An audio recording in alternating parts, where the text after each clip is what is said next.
What's up, guys? So as you can tell, I'm about to be working on this Jay-Z car, the sc300, because I'm having an issue. I'm not sure if I mentioned it last time, but it's running really lean. And last time, probably a few months back, ECU took a dump. Injectors weren't firing. I sent it out to do your cell auto tune, and they fixed it. And I don't know what they did to it. So it's not running properly right now. So every time I connect the map sensor in place for the vacuum line, it leans out a lot. But I did end up looking into it and sprayed it down for any leaks, and I don't see anything.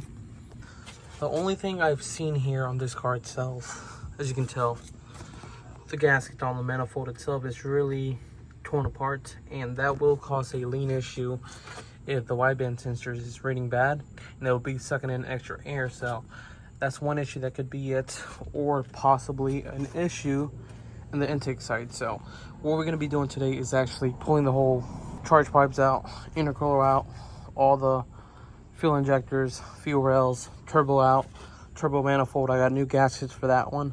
As you can tell, I have these aluminum style kind gaskets. I forget what they're called exactly, but they do end up wearing out over time real quick, and especially with this car making that much power. So I'm going to be running a 3-layer steel exhaust manifold gasket, and then check the gasket at the turbo manifold itself.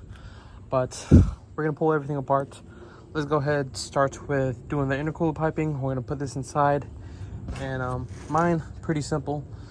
I got the Vibrant HD clamps here, same on this side, and then one 10mm from underneath for my intake right there. So let's go ahead, pull this intake out first, and then do the rest.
So turbo housing is out of the way, and pull the bolts out. I had to do that first just to get to the back bolts over here, but these back two were a little bit loose, so that could be an issue for my lean issue.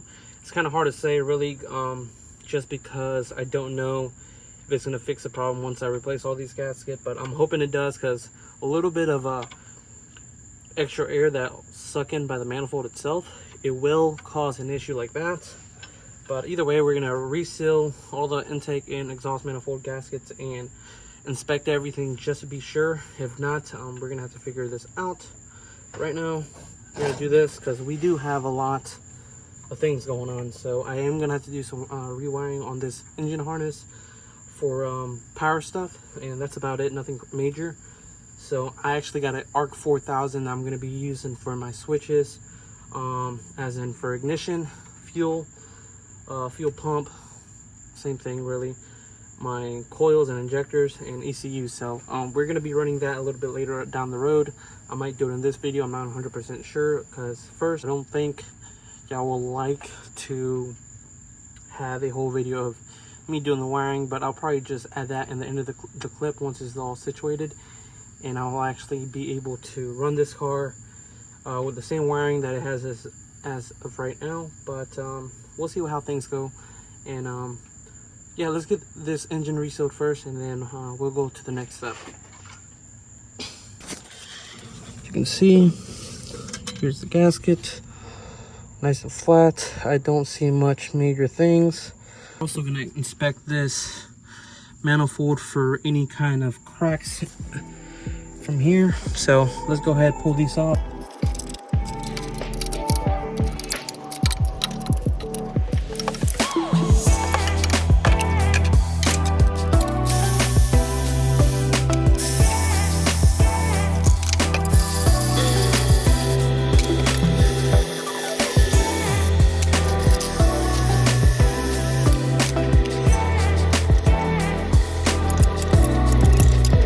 Alright guys, so as you can tell, beside me bending this, you can see it was leaking pretty bad. It was going through this second layer of the gasket, and that's not really good. You can see there's a lot of exhaust fumes here all around the block right there. This side over here is pretty good. It's not horrible. It was mostly this front end, 1, 2, 3 cylinders, and they're pretty bad. So now let's go ahead and actually we're going to be replacing these. So these are pretty bad.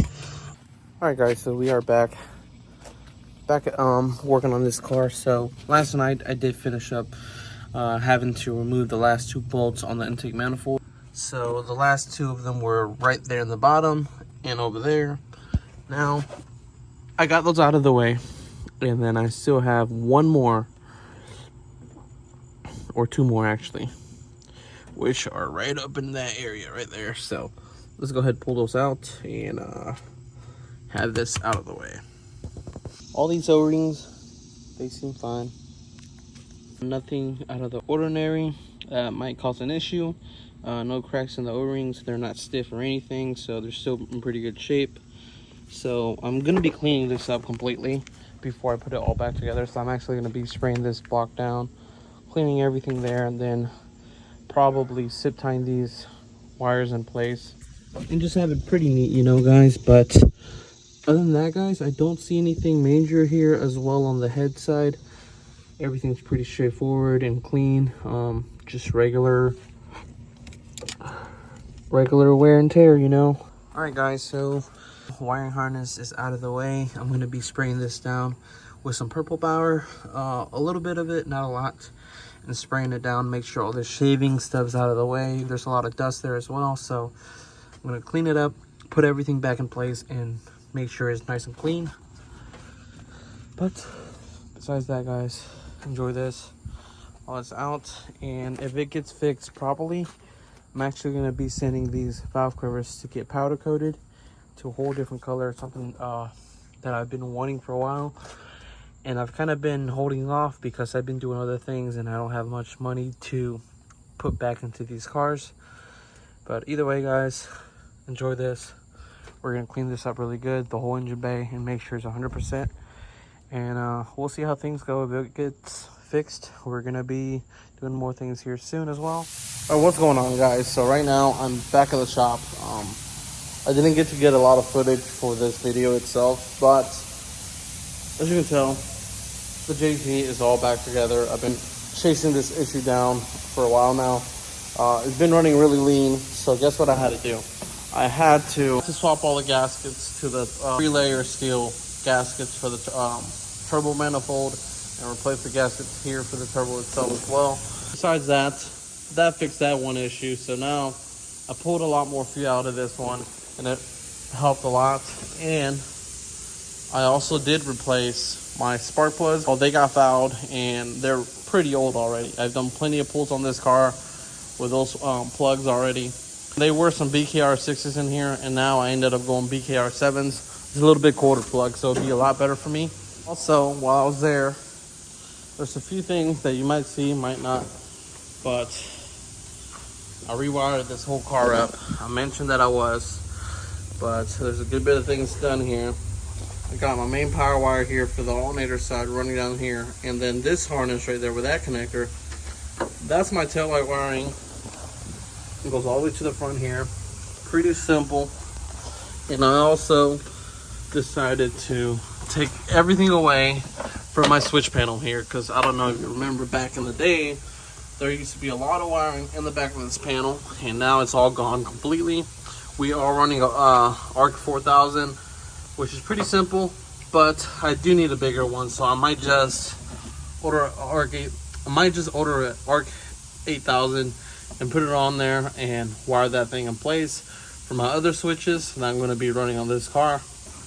So also added a power distribution box there for my ECU stuff, injectors, coils, my gauges. Should be it for this video, so I'm gonna wrap it up here, and I'm gonna be getting ready for the next thing because I'm gonna be finishing my panels inside and start mounting my bumpers and fenders and make sure it's 100%, because after all that is gonna get tear down completely, get painted, and hopefully by the beginning of the year this is all nice and ready to go and get it tuned as well. So stay tuned for that, guys, and I'll see you on the next one. Peace.